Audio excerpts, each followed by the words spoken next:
This is the second in our video series on basic nozzle knowledge, and this video covers flow rates. Flow rate is clearly an important factor in any spray nozzle. Typically it's going to be measured in litres per minute or litres per hour, possibly cubic meters per hour as well. Units are very important to get right and consistent, obviously. The first thing to note, this is a volumetric flow rate rather than a mass flow rate, and that can also be important to remember in some calculations. What affects flow rate? Well, there's three main factors that we'll consider here. Firstly, most obviously, the size of the orifice. Then there's pressure. Flow rate will vary with pressure, and we'll look at that relationship. And then also the specific gravity of the fluid we're spraying. So if we're not spraying just water, we're spraying something else like an oil or something, it will have a different density, so that will affect flow rate. How do we calculate flow rate at different pressures? Well, each nozzle will have a specific K factor. Now this is a constant that is specific to that nozzle, and in metric units the K factor is defined as the flow rate in litres per minute at 1 bar. Now you can have K factors in different units, so it's very, very important to make sure we're looking at the K factor in the right units. Once we know the K factor, we can actually calculate the flow rate of a nozzle at any given pressure. We can use this formula here, with K being the K factor, that's specific to that nozzle, Q being the flow rate we want to calculate, P being the pressure in bar, and N being an exponent that is specific to the nozzle as well. For most nozzles, that exponent is going to be 0.5.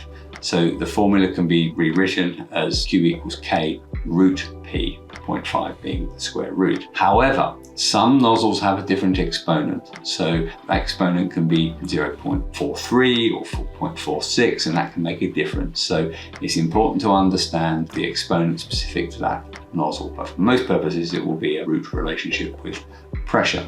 If we know the K factor and we know the exponent for the nozzle and we know the pressure we're spraying at, we can now calculate the flow rate relatively easily. Good news is that the nozzle manufacturers will produce spray flow rate charts for each nozzle, and they'll have done this calculation for you in those charts. But if you want to calculate the pressure at a very specific pressure that isn't listed in the chart, so say the chart gives the pressure for 2 bar and 4 bar, and you want to calculate it at 3.5 bar, you can now use this formula to actually derive that flow rate. The next factor that affects flow rate is the specific gravity of the fluid. So all of the data sheets that you see will be calculated with all of those flow rates on for water. If we're wanting to spray a fluid with a different specific gravity, with a different density, then we need to adjust those flow rates accordingly. And this can be calculated using this formula here. We have SG1 is the density of the fluid with the flow rate Q1, and SG2 is the specific gravity of the fluid with the flow rate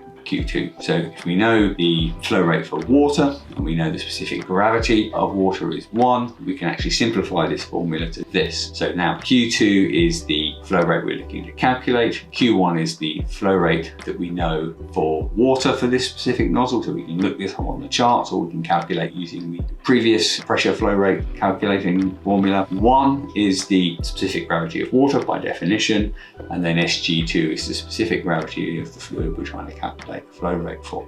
We can plug that all into this formula, and then we can actually adjust the flow rate for the different fluid. Steps are, first we calculate the flow rate for water at the given pressure, and then we use this formula to adjust it to get us a flow rate for the oil or whatever it is we're actually spraying. So that's our video on flow rates and how to adjust them and calculate them for different nozzles and different fluids. I hope you found that useful, and in the next video we'll be looking at drop size and factors that affect drop size.